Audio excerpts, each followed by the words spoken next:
ربنا ما خلقت هذا باطلا سبحانك فقنا عذاب النار أو كما قال صلى الله تبارك وتعالى عليه وسلم الحمد لله আল্লাহ পাক রব্বুল আলামিনের দরবারে লাখো কোটি শুকরিয়া সুজুদ کرام যে মহান রব্বুল আলামিন, যে মহান রব্বুল সত্তা, যে জ্ঞানী, যে পরাক্রমশালী, যে রিজিক দাতা, যে রহম করने वाला, গুনাহের পর যে maaf करने वाला, জীবন देने वाला, মৃত্যু देने वाला, পিতা মাতার ছায়া তলে আবদ্ধ करने वाला এবং আমাদেরকে সম্মান देने वाला, বাঁচিয়ে রাখने वाला, রোদ এবং ঠান্ডা देने वाला, প্রয়োজনের সময় খাবার देने वाला এবং পিপাসার সময় পানি देने वाला সে মহান রব্বুল আলামিনের দরবারে লাখো কোটি শুকরিয়া করি আলহামদুলিল্লাহ। আজকে আমাদের আলোচনার বিষয়বস্তু হচ্ছে সূরাতুল আ'লা। কোরআনে কারীমের একটি সূরা 30 নম্বর পারায় অবস্থিত। সূরার মধ্যে আয়াত সংখ্যা রয়েছে 19টি। এই সূরার মধ্যে বিশেষ কয়েকটি গুণাবলী রয়েছে মানুষের জন্য এবং এই সূরার মধ্যে মানুষের জন্য আল্লাহ তাআলা রেখে দিয়েছেন অত্যন্ত সুদৃঢ় পথ। এই সূরাটির তরজমা, এই সূরাটির আলোচনা শুনলে এমন লাগে যে মানুষ যেন মৃত্যু থেকে আবার জীবিত প্রাণ ফিরে পেল। মানুষকে আল্লাহ তাআলা কি জন্য বানিয়েছেন এবং কিভাবে বানিয়েছেন এবং বানানোর পরে তাকে কি কি উপকরণ দিয়ে দুনিয়াতে পরিচালনা করছে আল্লাহ তাআলা এই সূরার মধ্যে ওই সমস্ত গুণাবলী, ওই সমস্ত উপাদান, ওই সমস্ত উপকরণ মানুষের সামনে তুলে ধরছে। যেরকম আল্লাহ তাআলা এই সূরাটি শুরু করছেন তার মহান নাম নিয়ে, সাব্বিহিসমা রাব্বিকাল আ'লা। হে মানুষ, তোমরা আল্লাহ পাক রব্বুল আলামিনের জিকিররত থাকো। প্রত্যেক সময়, প্রত্যেক সেকেন্ডে, প্রত্যেক মুহূর্তে আমার প্রত্যেকটা কাজে আল্লাহ পাক রব্বুল আলামিনের জিকির করা। সাব্বিহিসমা রাব্বিকাল আ'লা। এবং কোরআনে কারীমের মধ্যে প্রায় 7টি জায়গায় আল্লাহ তাআলা জিকির দ্বারা শুরু করেছেন। সাব্বিহিসমা রাব্বিকাল আ'লা, ইউসাব্বিহু লিল্লাহি মা ফিস সামাওয়াতি ওয়াল আরদ, সাব্বাহা লিল্লাহি মা ফিস সামাওয়াতি ওয়াল আরদ ওয়া যাকারা ইসমা রাব্বিহি ফাসাল্লা। এরকম ভাবে আল্লাহ তাআলা বলছেন যে সর্বদা আমার নাম করো। আর সাব্বাহার এক অর্থ হচ্ছে সর্বদাই দুনিয়ার মধ্যে আল্লাহ তাআলার তাসবিহ পাঠ করতে থাকে। কিভাবে? এইখানে রাত হয়তো ওইখানে দিন, ওইখানে দিন হয়তো এইখানে রাত। এরকম ভাবে আল্লাহ তাআলা তার নামকে সারা দুনিয়াতে প্রত্যেকটা সেকেন্ড, প্রত্যেকটা মুহূর্তে আল্লাহ তাআলা তার নামকে দুনিয়ার মধ্যে জপিয়ে রাখছে, বলি সুবহানাল্লাহ। এবং আল্লাহ তাআলা রাসূল সাল্লাল্লাহু আলাইহি ওয়াসাল্লাম বলেন, যেদিন এই আল্লাহ নাম লেনেওয়ালা একজন ব্যক্তি ধরা পৃষ্ঠে না থাকবে সেই দিনে আল্লাহ তাআলা কিয়ামত দান করে দিবেন। এরপরে আল্লাহ তাআলা তা বলছেন, আল্লাযী খালাকা ফাসাওয়া। সুবহানাল্লাহ। আল্লাযী, তিনি ওই সত্তা, খালাকা, যিনি মানুষকে সৃষ্টি করেছেন। আর শুধু সৃষ্টি করে ছেড়ে দেন নাই, ফাসাওয়া, তাকে সুষম করেছেন। তার চোখে সমস্ত কিছু দেখার উপযুক্ত করেছেন, তার কানকে সমস্ত কিছু শোনার উপযুক্ত করেছেন, তার হাতকে ধরার জন্য উপযুক্ত করেছেন, তার পাকে চলার জন্য উপযুক্ত করেছেন, তার পেটকে খাবার গ্রহণ করার উপযুক্ত করেছেন, আবার ওই খাবারকে পায়খানা হিসেবে বের করে দেওয়ার উপযুক্ত করেছেন এবং সুস্থতায় তাকে আরাম উপভোগ করার উপযুক্ত করেছেন, তার জিহ্বাকে স্বাদ নেওয়ার উপযুক্ত করেছেন, তার নাককে শ্বাস নেওয়ার উপযুক্ত করেছেন, তার দাঁতকে চিবানোর মতো শক্তি দিয়েছেন এবং তার লালাগুলোকে খাবারকে হজম করার মতো শক্তি দিয়েছেন। এই সমস্ত কিছু আল্লাহ তাআলা, আল্লাহ পাক রব্বুল আলামিন, রব্বুল ইজ্জত, রব্বুল কারীম মানুষকে সৃষ্টি করার পর তাকে উপাদান স্বরূপ দিয়েছে, বলে সুবহানাল্লাহ। একে বলা হয় আল্লাযী খালাকা ফাসাওয়া। তিনি ওই সত্তা, তিনি ওই রব, তিনি ওই মহামহিয়ান, তিনি ওই গুণাগুণ সত্তার মালিক, যিনি শুধু মানুষকে সৃষ্টি করেই ছেড়ে দেন নাই, ফাসাওয়া, তাকে সুষম করেছেন, তার প্রয়োজনীয় সমস্ত কিছু তার মধ্যে ফিট করে দিয়েছেন, তার প্রয়োজনীয় সমস্ত কিছু তার মধ্যে লাগিয়ে দিয়েছেন এবং মৃত্যু পর্যন্ত আল্লাহ তাআলা ওইগুলোকে পরিচালনা করতেই থাকেন হাত্তাকে বান্দা গুনাহ করে তখনও তার সিস্টেমগুলো আল্লাহ চালিয়ে রাখেন, বান্দা কুফরি করে তখনও আল্লাহ তাআলা তার ভিতরের সিস্টেমগুলোকে চালিয়ে রাখেন, সে নাফরমানি করে তখনও তার চোখ দেখা থেকে বিরত থাকে না, তার কানকে আল্লাহ শোনা থেকে বয়রা বানিয়ে দেয় না, তার মুখকে আল্লাহ বলা থেকে বোবা বানিয়ে দেয় না, তার হাতকে আল্লাহ ধরা থেকে বিতাড়িত করে দেয় না, তার পাকে আল্লাহ চলা থেকে পঙ্গু বানিয়ে দেয় না। সমস্ত উপকরণ আল্লাহ তাআলা সারা জীবন দিতে থাকে, যদিও বান্দা আল্লাহ তাআলার জিকির করে অথবা না করে মৃত্যু পর্যন্ত আল্লাহ তাআলা খলাকা ফাসাওয়া, তার সুষম দেহকে আল্লাহ তাআলা হেফাজত করে রাখেন। মৃত্যু পর্যন্ত কারো কান শোনা থেকে বিরত থাকে না। অথচ আল্লাহ পাক রব্বুল আলামিন বলেন আল্লাযী জাআলা লাকুমুস সামা, ওই কান যা তুমি বানাও নাই, ওয়াল আবসার, ওই চক্ষু যা তুমি বানাও নাই, ওয়াল আবসার ওয়াল আফইদা, এবং ওই দিল যা তুমি তৈরি করো নাই। আমি আল্লাহ প্রতিদিন, প্রতি সেকেন্ড, প্রতি মুহূর্ত এইগুলোকে তোমার জন্য কার্যরত করতেই থাকি, আর তুমি বান্দা গুনাহ করতেই থাকো। আর আমি আল্লাহ যখন গুনাহ করার মাফ চাও, আমিও মাফ করতেই থাকি। সুবহানাল্লাহ।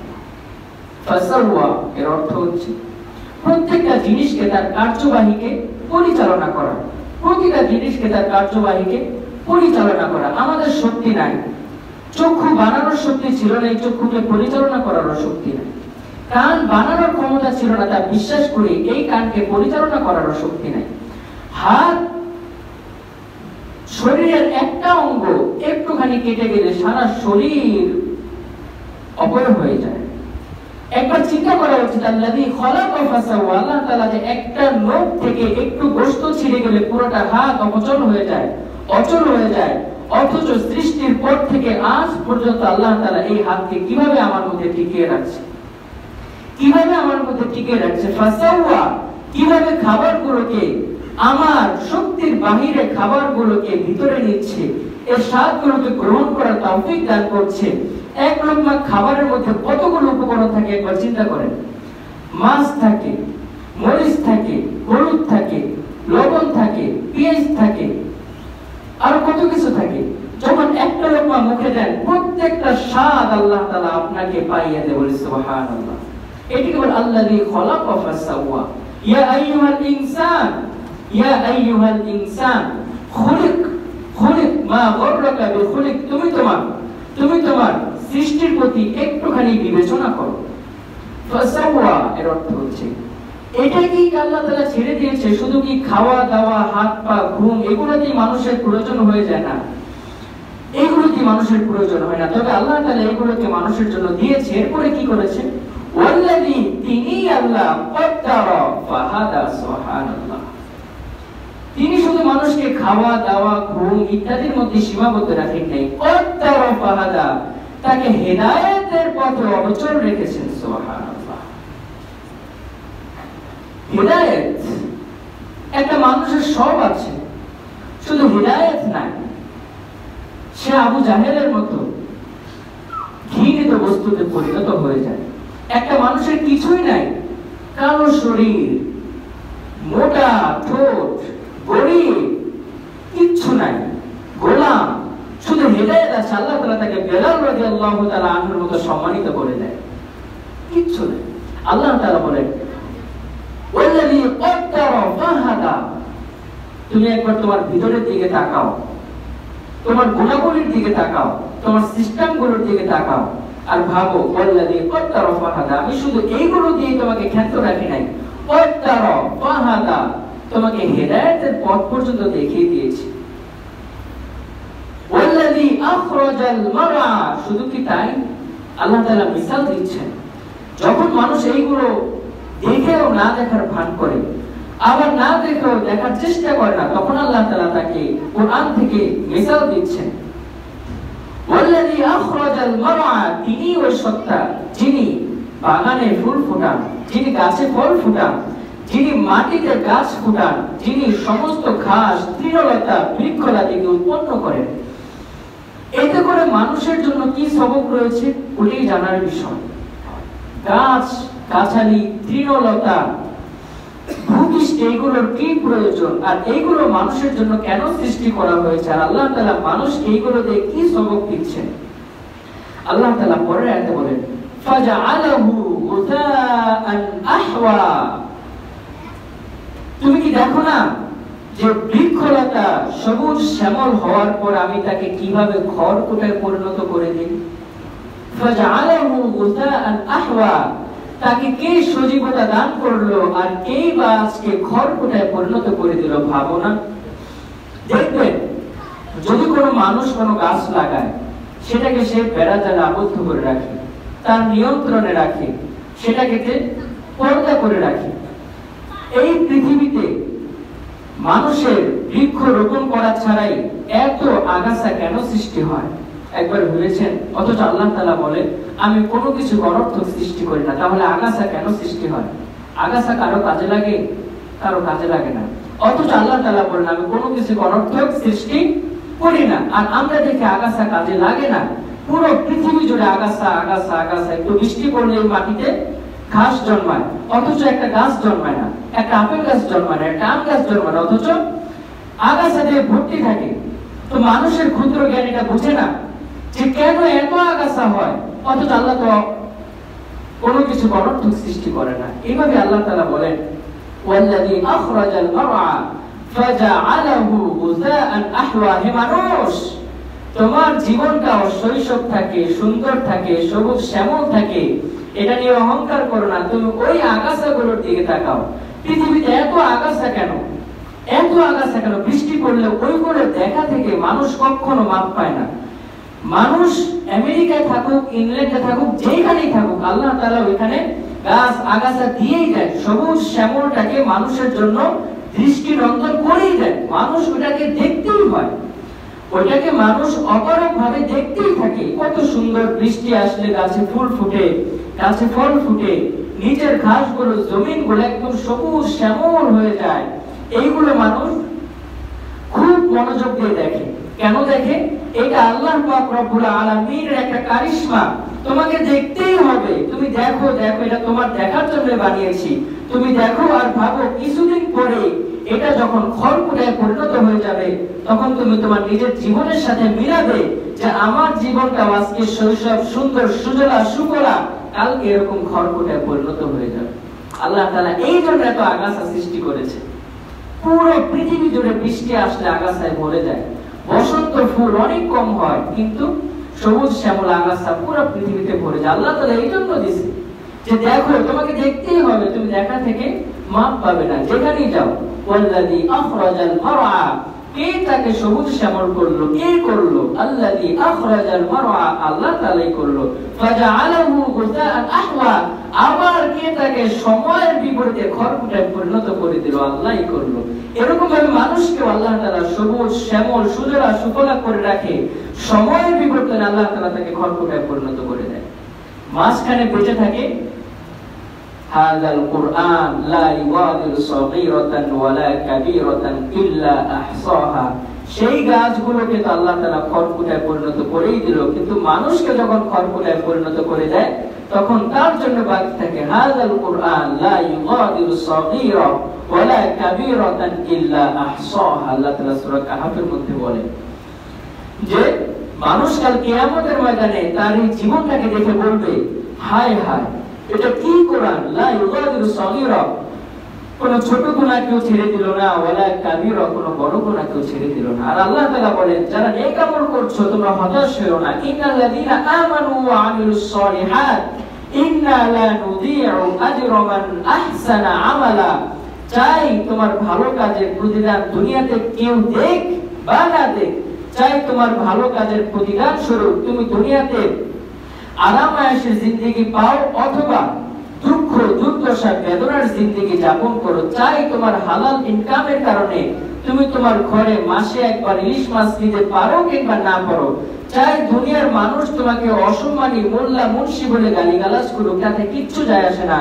ইন্না লা নুযিউ আজরা মান আহসানা আমালা, দুনিয়ার সমস্ত মানুষ তোমাকে অবহেলা করলো, তোমার এই নেক আমলের গচ্ছিত সম্পদগুলো আল্লাহর কাছে রহিত আছে। সুবহানাল্লাহ। ইন্না লা নুযিউ আজরা মান আহসানা আমালা, পৃথিবীর কেউ এর সম্মান দিতে পারুক আর না পারুক, আল্লাহ তাআলার কাছে কখনো এর সম্মান বিলুপ্ত হয় না।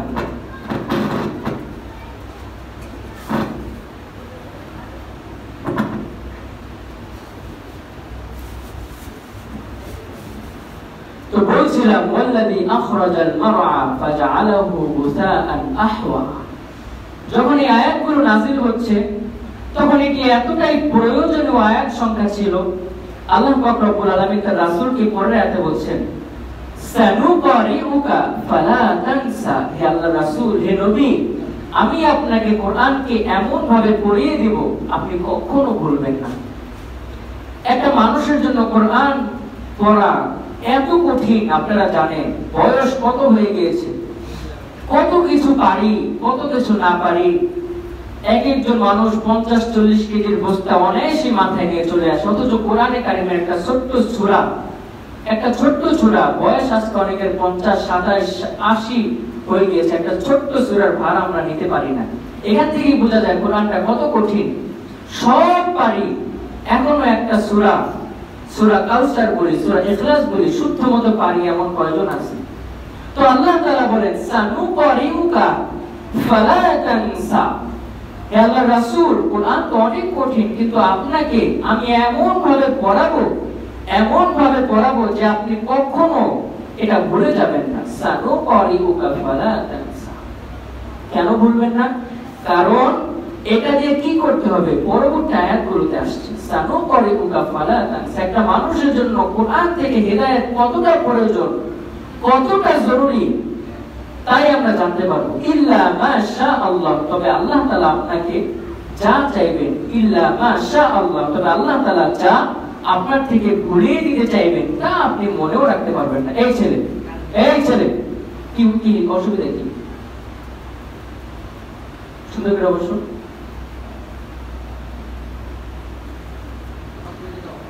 ইল্লা মাশা আল্লাহ, তবে আল্লাহ তাআলা যা চাইবেন তা আপনি কখনো মনে রাখতে পারবেন না। ইন্নাহু ইয়ালামুল জাহরা ওয়া মা ইয়াখফা, খুব গুরুত্বপূর্ণ একটি শব্দ। দেখেন, কেউ যদি আমার গোপন ভেদ সম্পর্কে জেনে যায়, আমি তার সামনে যাওয়া থেকে বিরত হয়ে যাই। ঠিক আছে? কেউ যদি আমার একটা বদনাম জেনে যায়, আমি রাস্তা দিয়ে তার পাশ না কেটে অন্য পাশ দিয়ে যাই, সে আমার সম্পর্কে জানে। কেউ যদি জানে আমি ঘরের মধ্যে ঝগড়া করি, আমি ঘরের মধ্যে স্ত্রীকে মারধর করি, আমি গালিগালাজ করি, কেউ যদি জানে, মহল্লাবাসী যদি জানে, আমি সর্বদা মাথাকে লাজুকতার সাথে নিচু করে রাখি, কারোর সাথে আমি ভালোভাবে কথা বলতে পারি না, নিজেকে সংকুচিত করে রাখি। আল্লাহ তাআলা কি বলছেন দেখেন, ইন্নাহু ইয়ালামুল জাহরা ওয়া মা ইয়াখফা, আমি ওই আল্লাহ, ইয়ালামুল জাহরা, যে তোমার প্রকাশ্য বিষয়গুলোকেও জানি, ওয়া মা ইয়াখফা, আর তোমার গোপন ভেদগুলোকেও জানি। তুমি প্রকাশ্যে দান করো আর ভিতরে কি আছে আমি একসাথে দেখতে থাকি। ইয়ালামু, আমি জানি, আল জাহরা ওয়া মা ইয়াখফা, প্রকাশ্যে তুমি কি করো, গোপনে তুমি কি করো। তুমি প্রকাশ্যে অনেক বলাবাজি করো, আমি এটা করি, ওইটা করি, ওটা করবো, এটা করবো, তোমার ভিতরে কি আছে এটা জানে কে? ইয়াখফা, আল্লাহ জানে। এই জন্য সমস্ত কার্যবিধি করা থেকে কোরআনকে সামনে রাখতে হবে। কোরআনকে কমসে কম সারা জীবনে একবার হলেও বাংলা তর্জমা পড়তে হবে, যে আমি যে করি, আমি যে এগুলা করি, কেউ না জানলেও আল্লাহ জানেন। আল্লাহ জানেন, যখন মাথায় থাকবে যে একজন তো জানে, তখন আমার কাজগুলো করার মধ্যে আরো সচেতনতা বোধ আসবে, সমাজ আরো উন্নয়ন হবে, চুরি বাটপারি সিগারি বন্ধ হয়ে যাবে। কিভাবে? কোরআনকে জীবনে একবার হলেও পড়ার মাধ্যমে, একবার হলেও কোরআনকে জীবনে পড়ার মাধ্যমে দুনিয়ার সমস্ত অপসংস্কৃতি দূর হয়ে যেতে পারবে একবার কোরআনকে পড়ার মাধ্যমে। কারণ যে জানবে, যেটা উপলব্ধি করবে, যেটা মানবে আর যেটা বুঝবে, ইয়ালামুল জাহরা ওয়া মা ইয়াখফা, যে আল্লাহ তাআলা আমার গোপন জিনিসটা ওরকম ভাবেই দেখেন যেরকম আমার প্রকাশ্য জিনিসটাই দেখেন। এরপর আল্লাহ তাআলা কি বলেন পরবর্তী আয়াতে? আমাদের কাছে এখন মনে হচ্ছে যে দিন পালন করা অনেকটা কঠিন, ঠিক না? যে আল্লাহ সব জানে, হ্যাঁ আল্লাহ সব জানে, সবুজ শ্যামলের পর আবার খড়কুটায় পরিণত হয়ে যাবে। এই সমস্ত আয়াতগুলো শুনে আমাদের কাছে এখন মনে হচ্ছে যে ইসলামটা কত কঠিন, ঠিক না?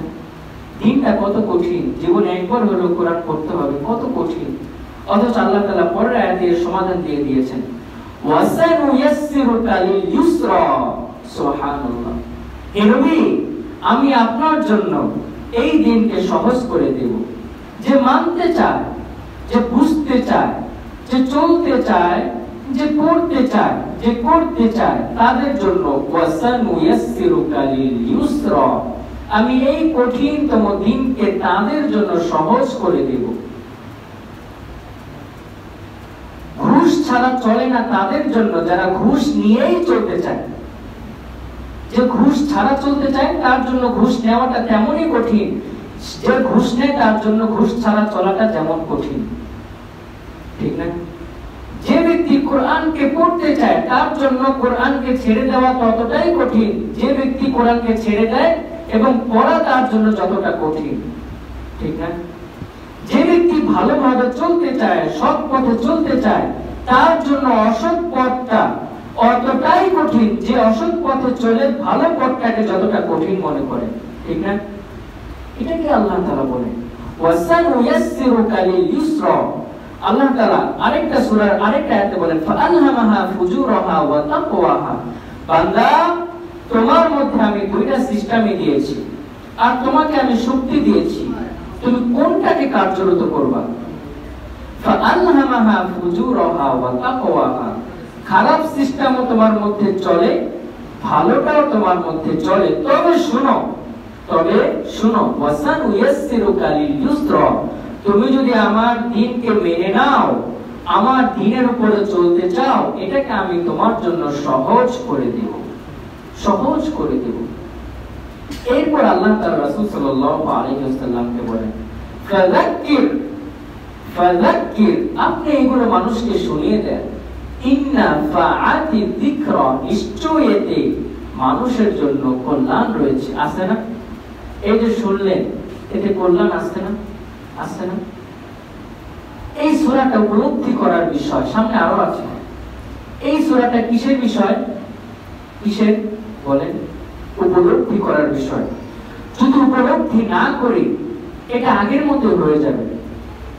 আমাকে উপলব্ধি করতে হবে যে আল্লাহ তাআলা আমাকে কিভাবে বানিয়েছে, কিভাবে আল্লাহ তাআলা আমাকে বানিয়েছে, আর এই জিনিসগুলোকে কিভাবে কার্যরত করছে। একদিন পেটের পীড়া থাকে, জীবনটা অচল হয়ে যায়, ঠিক না? ঠিক না? আল্লাহ তাআলা বলেন খালাকা ফাসাওয়া, আমি মৃত্যু পর্যন্ত তোমাকে এগুলো মাগনা দিয়ে রাখছি। একদিন অসুস্থ থাকি, জীবনের সমস্ত সম্পদকে ডাক্তারের কাছে দিয়ে দিই, আমাকে সুস্থ করে দেন।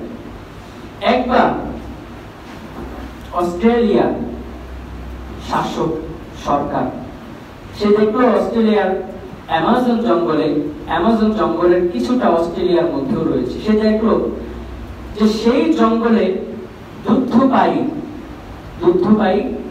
কোনো নাই, কোনো কি বলে এটাকে, জানোয়ার নাই, দুগ্ধপায়ী কোনো জানোয়ার নাই। তো তারা তো দুনিয়াবি সায়েন্সে বিশ্বাসী, সে মনে করলো যে সৃষ্টিকর্তা মনে হয় এখানে ভুলে ঠুলে গেছেন, নাউজুবিল্লাহ। সে তাদের সায়েন্স ইকোনমিক্স কামে লাগালো। লাগিয়ে কি করলো, সেখানে একটা দুগ্ধপায়ী প্রাণী ছেড়ে দিল। এমন প্রাণী, নতুন একটা প্রাণী ছাড়বে। এখন কি প্রাণী ছাড়বে? যদি দুগ্ধপায়ী হিংস্র প্রাণী ছাড়ে, সেটা তো অন্যদের সাথে মারামারি লাগিয়ে দিবে। তো সে কি করলো, বেশি করে খরগোশ ছাড়লো। খরগোশ নিরীহ প্রাণী এবং নতুন, তার উপর যদি আক্রমণ করে জঙ্গলের অন্য প্রাণীগুলো, সে এর পাল্টা ধাওয়া করবে না। এরকম ভাবে সে আস্তে আস্তে তার জায়গাটা জঙ্গলে করে নিতে পারবে। তো সে অনেকগুলো খরগোশ ছেড়ে দিল। তো কিছুদিনের মধ্যেই এমন হলো যে পুরা জঙ্গল খরগোশে ভরে গেল। এখন পুরা জঙ্গল যখন খরগোশে ভরে গেল, তখন অন্যান্য প্রাণীগুলো বিলুপ্ত হতে লাগলো। কেন? এতটাই বেড়ে গেল, এতটাই বেড়ে গেল, এতটাই বেড়ে গেল যে পশু পাখিগুলো আর থাকতে পারছে না, এত খরগোশ বেড়ে গেল। এরপরে বনের অন্যান্য মানুষ বলছে যে এখানে এত দুধুভাই প্রাণী, আমাদের জঙ্গলে অন্যান্য ভিজিটররা আসতো, বাইরের দেশ থেকে লোক আসতো, কি জন্য? এখানের বিশিষ্ট প্রাণীগুলোকে দেখার জন্য, অ্যামাজনের বিশিষ্ট প্রাণী দেখার জন্য। এখন খরগোশ এত ভরে গেছে, এটা তো একটা সাধারণ প্রাণী, এটা দেখার জন্য কেউ আসে না, আমাদের দেশের ইনকাম বন্ধ হয়ে গেছে, ভিজিটররা আসে না, লোকেরা আসে না, টিকিট কাটে না, দেখতে আসে না বন জঙ্গলের প্রাণীগুলা। তো মানুষ বললো, বন বিভাগের লোকরা বললো যে খরগোশ দেখতে কে বাহির থেকে আসবে, খরগোশে ভরে গেছে, এখন আর লোক আসে না। তো কি করলো? সরকার ঘোষণা দিল যে খরগোশ কমায় ফেলো। ওইদিকে আরেক দল যারা খরগোশকে সেখানে মোতায়েন করেছিল, তারা এর গোশত দেশে দেশে কি করতে লাগলো? আমদানি করতে লাগলো, রপ্তানি করতে লাগলো। এখন সরকার বলছে খরগোশ সরায় ফেলো, আর যারা আমদানি করছে তারা বলছে না, সরানো যাবে না, আমরা এর থেকে বিজনেস নিচ্ছি, আমরা এর থেকে উপকার নিচ্ছি। তো সরকার আল্লাহর একটা হুকুমকে, আল্লাহর দৃষ্টিকে, আল্লাহর করণীয়কে একটু ভুল মনে করার কারণে কি হলো? দুই দলের মধ্যে মারামারি বেঁধে গেল। একদল বলে খরগোশ ছড়াও, আরেক দল বলে খরগোশ ছড়ানো যাবে না। দুই দল মারামারি লাগলো, সরকার দল গেল তাদেরকে থামাতে, দুই দলের ধাওয়া পাল্টা ধাওয়ায় সরকারি দল নিহত হলো, সরকারের পতন ঘটলো। কি জন্য? আল্লাহ তাআলা বলেছেন আল্লাযী খালাকা ফাসাওয়া, আমি সুষম করে দিয়েছি, সুবিন্যস্ত করে দিয়েছি, যেখানে যা লাগবে সেখানে তাই দিয়েছি। দেখেন আমাদের বিল্ডিং এর নিচেও মাটি আছে না? সেখান থেকে গাছ হয় না। আবার ওইখানেও মাটি, পাশেই মাটি, এখান থেকে গাছ হয় না? হয়। ওয়াল্লাযী কদ্দারা ফাহাদা, দেখেন একটা মানুষকে আল্লাহ তাআলা বানিয়েছে, সে যত গুনাহ করুক তার মধ্যে ইহসাসাত থাকে যে আমি কিন্তু গুনাহ করছি, থাকে না? থাকে না? সে যখন গুনাহ করে সে বুঝে যে আমি কিন্তু গুনাহ করছি, এই জ্ঞানটা তার মধ্যে কে দিল? আল্লাহ দিল। ওয়াল্লাযী কদ্দারা ফাহাদা, সে বলে যে না পরে ফিরে আসবো, পরে ফিরে আসবো, এখন নয় কালকে। তার মানে কি? তার ভিতরে ইহসাসাত আছে যে আমি গুনাহই করছি, ফিরে আসবো আসবো আসবো। আল্লাযী কদ্দারা ফাহাদা। এরপর আমরা ছিলাম ওয়ানুয়াসসিরুকা লিল ইউসরা, এই আয়াতের মধ্যে দেখেন আল্লাহ তাআলা এখানে কি বলছেন, খুব লক্ষ্য করে আমাদেরকে এটা আজকে থেকে মানতে হবে যে যে দ্বীনের পথে চলতে চায় তার জন্য দিন কঠিন না, তার জন্য দিন কঠিন না। যে দ্বীনের পথে চলতে না চায় তার জন্য দ্বীনের চেয়ে কঠিন আর কিচ্ছু না। ভাবে যে ব্যক্তি ফজর নামাজ পড়ে না, তার জন্য এই ফজরের নামাজের চেয়ে কঠিন পৃথিবীতে আর কিচ্ছু না, কিচ্ছু না, ঠিক না? যে পড়ে না, যে পড়ে, যে সারা রাত ঘুমিয়েই থাকে, কখন আজানটা হবে, একটু ওযু মজু করে একটু বাতাস খাবো, ঠান্ডায় আবহাওয়ায় ফজর নামাজটা করবো, ঠিক না? ঠিক না? ঠিক কি না? ঠিক না? যারা পড়েন তারা বুঝতে পারবে, যারা পড়েন না তারা কালকে থেকে পড়ে পড়ে বুঝবেন, ঠিক আছে না? যারা পড়েন না কালকে থেকে পড়ে পড়ে বুঝবেন যে ফজর নামাজ যেদিন পড়তাম না সেদিন ভালো লাগতো না, আজকে পড়ার পর ভালো লাগতেছে। দেখবেন যেদিন ফজর নামাজটা পড়বেন সেদিন যারা ঘুমিয়ে থাকে তাদেরকে দেখে আপনার জিদ উঠবে, তারা কি ঘুমায় আছে, অথচ গতকালকে আপনিও ঘুমায় ছিলেন। যেই আরামটা আপনি আল্লাহর হুকুম অমান্য করার মধ্যে খুঁজেন, আল্লাহর কসম তার চেয়ে 1000 গুণ বেশি আরাম আল্লাহর হুকুম মানার মধ্যে আছে।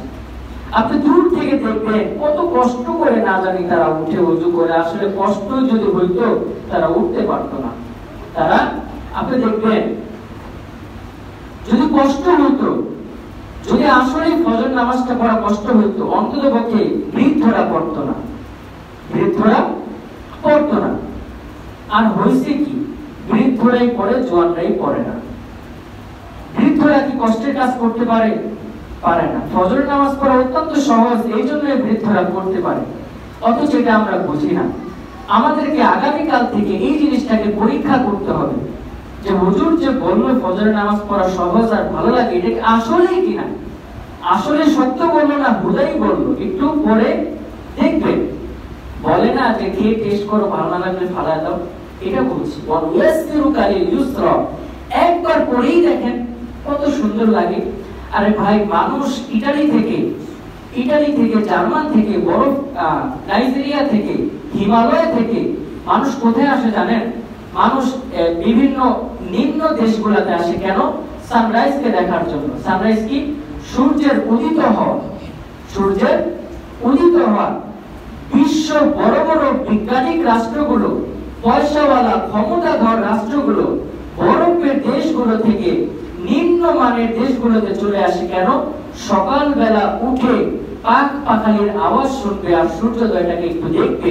আর আল্লাহ তাআলা আপনার আমার জন্য কেরানীগঞ্জের এই একটা এলাকায় বসে সূর্যোদয় দেখার তৌফিক দান করে দিয়েছে, অথচ আমরা দেখি না। আমরা দেখি না। সূর্যোদয়ের এই হাওয়া, এই আবহাওয়া যার মধ্যে লাগবে, ওই দিন তার শরীর থেকে ডাক্তাররা বলে 80 থেকে 70টি রোগ তার ভিতর থেকে দূর হয়ে যাবে। আমরা কি খাই বলেন তো? আদা, রসুন, পেঁয়াজ এগুলো আমরা খাই। খাওয়ার পরে এইগুলো যখন ঠান্ডায় হয়ে যায়, এগুলো যখন সবসময় এসির নিচে থাকে, ছায়ার নিচে থাকে, তখন এইগুলোর কার্যক্ষমতা ভ্যানিশ হয়ে এইগুলো আমাদের শরীরে রোগ জীবাণু সৃষ্টি করে। আর যখন এইগুলোকে কখনো জোহরের নামাজের সময় একটু রোদ্রে দিবেন, আবার যখন ফজরের সময় একটু সূর্যের আবহাওয়ায় দিবেন, আবার যখন রাতের বেলা একটু ঠান্ডা আবহাওয়ায় দিবেন, তখন শরীরটা খুব সুন্দর থাকে, সুস্থ থাকে। আল্লাহ তাআলা বলেন, খলাকা ফাসাওয়া, আমি সুষম করে দিয়েছি এবং যেভাবে করেছি ওভাবেই করো। এর বাইরে করতে যেও না। আল্লাহর হুকুম অমান্য করে আরামকে হারাম মনে করো। আরামকে হারাম মনে করো। আল্লাহর হুকুম অমান্য করে হারামকে আরাম মনে করিও না। এটা তোমার জন্য ক্ষতি, নোকসান। তো বলছিলাম, যারা দ্বীনকে মানতে চায়, ওয়াসানুয়াসসিরুকা লিল ইউসরা, একটা আয়াতের মধ্যে কোথায় গুম হয়ে গেলাম? ওয়াসানুয়াসসিরুকা লিল ইউসরা, যারা দ্বীনকে মানতে চায় তাদের জন্য দ্বীন সহজ হয়ে যায়। মানতে রাজি আছেন না? আছেন? আমাদের তো আসতে ইনশাআল্লাহ, একটু জোরে বলুন ইনশাআল্লাহ। আলহামদুলিল্লাহ, আল্লাহ কবুল করুন। যারা এখন আসছে আর হাত তুলছে তারা কিন্তু কিছুই বুঝে না। বলেন ইনশাআল্লাহ। এরপর কি করতে হবে? পরবর্তী ধাপ, যখন আপনি দ্বীনকে মানবেন, দ্বীনের কিছু জিনিস আপনি বোঝার জন্য চেষ্টা করবেন। দ্বীনের কিছু জিনিস আপনি বুঝে যাবেন, আল্লাহ তাআলা আপনাকে বুঝিয়ে দেবে, ঠিক না? যারা 5 ওয়াক্ত নামাজ পড়ে তারা কিন্তু অনেক কিছুই জানে, অনেক কিছুই জানে।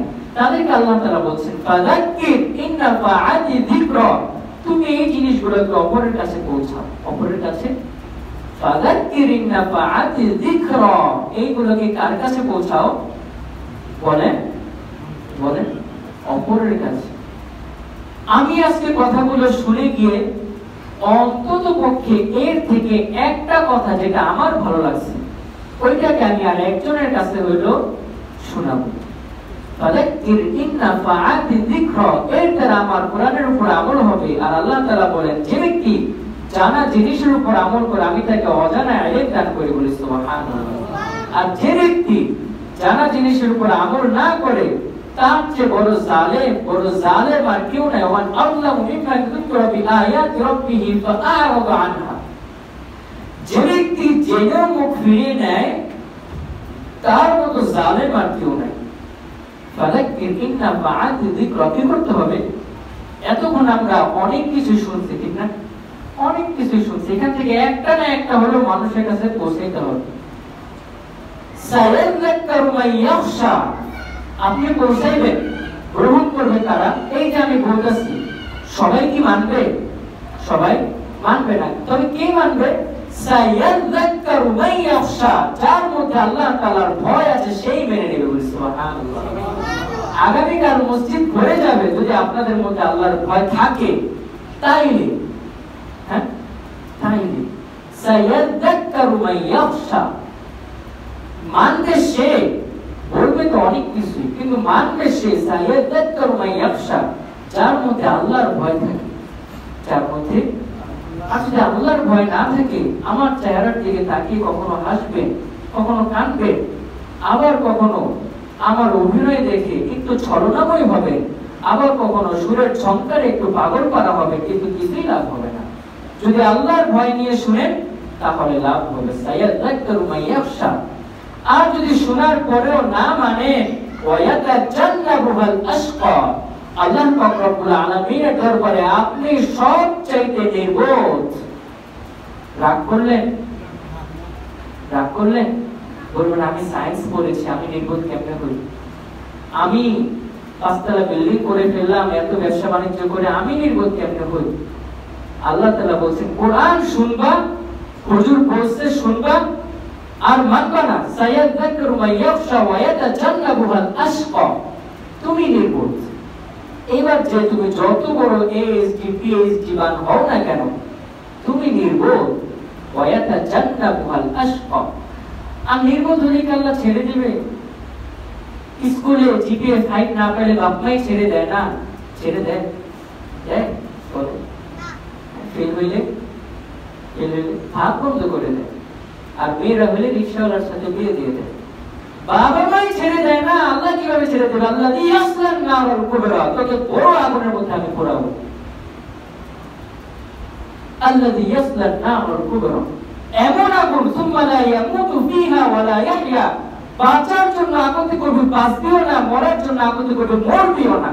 সুম্মা লা ইয়ামুতু ফিহা ওয়া লা ইয়াহইয়া, সারা জীবন মরার জন্য করবে, আল্লাহ মরণ দাও, তোর জন্য কোনো মরণ নাই। সুম্মা লা ইয়ামুতু ফিহা ওয়া লা ইয়াহইয়া, এমন আগুনে ঝলসাইব, মরবেও না, বাঁচবেও না।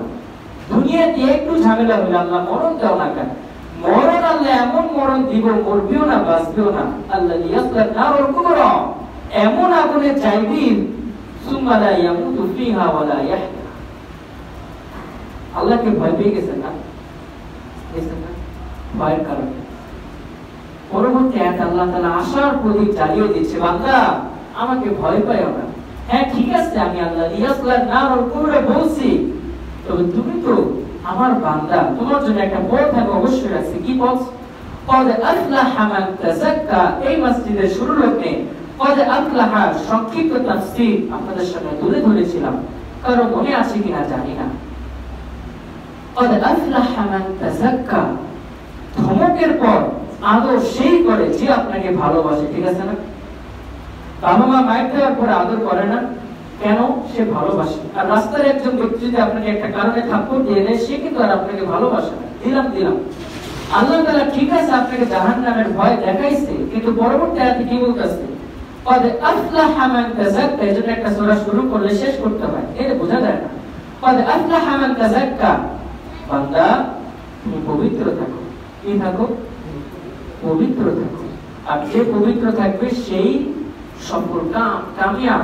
আল্লাহর কথা শুনেও যে না মানবে সে কি বলেন? একটু আগে বললাম নির্বোধ। কি? আর যে ব্যক্তি পবিত্র থাকে সে কি?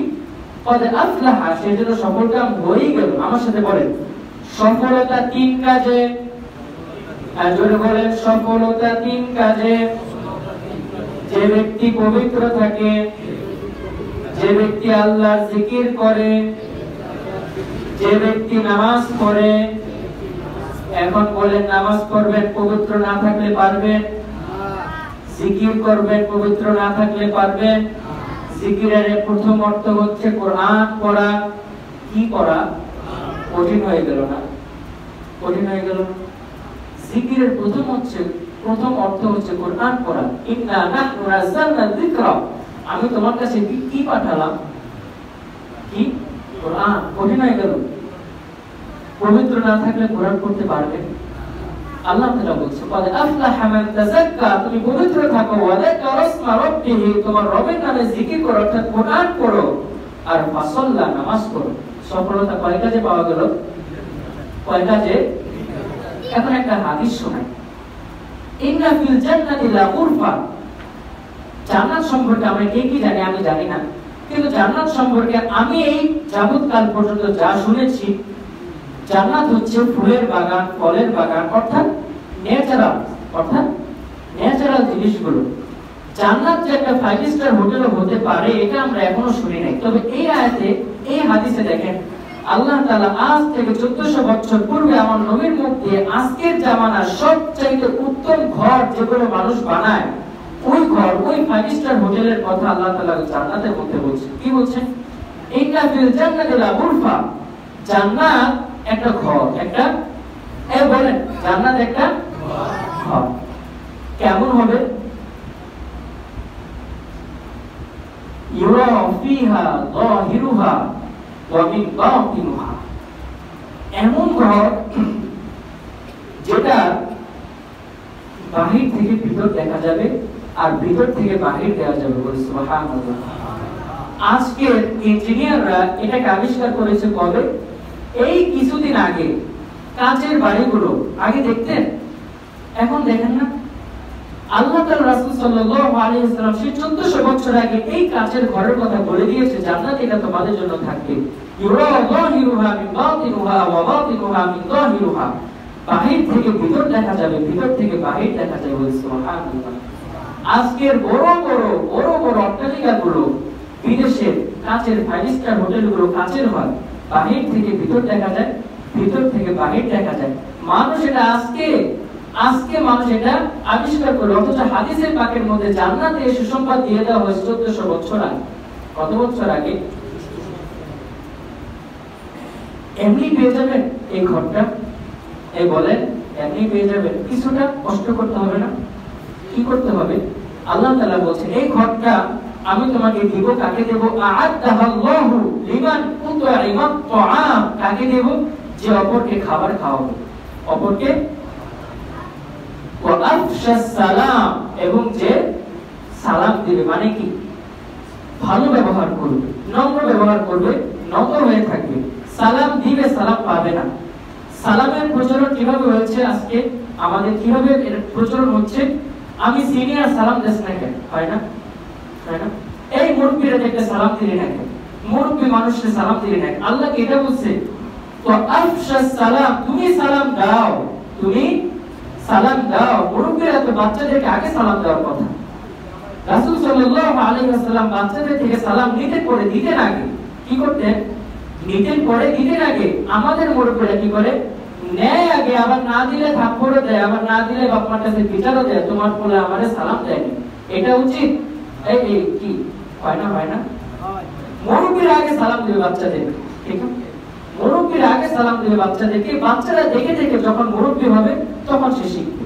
বাচ্চারা কোথা থেকে সালাম শিখবে আমি যদি না দিই? ওয়া আফশাস সালাম ওয়া উতইমা তাআম, এই দুইটা কাজ করতে হবে। জান্নাতের 5 স্টার ঘরটা পেতে হলে কয়টা কাজ করতে হবে? উতইমা তাআম, অপরকে খাবার খাওয়াতে হবে। ওয়া আফশাস সালাম, সালাম দিতে হবে, দিতে না, দিতে হবে। 3 নাম্বার কাজ ওয়া সাল্লা বিল্লাইল, রাতের এমন অংশে নামাজ পড়বে, ওয়ান নাসু বিনিয়াম, যখন মানুষ কি করবে? ঘুমিয়ে থাকবে। যে ফজর নামাজ পড়ে না, সে রাতের এমন অংশে নামাজ কিভাবে পড়বে বলেন? ওয়া সাল্লা বিল্লাইল ওয়ান নাসু নিয়াম। আল্লাহ তাআলা আমাদের সকলকে আমল করার তৌফিক দান করুন। ওয়া আখিরু দাওয়ানা আলহামদুলিল্লাহি রাব্বিল আলামিন। গত সপ্তাহে আমাদের কত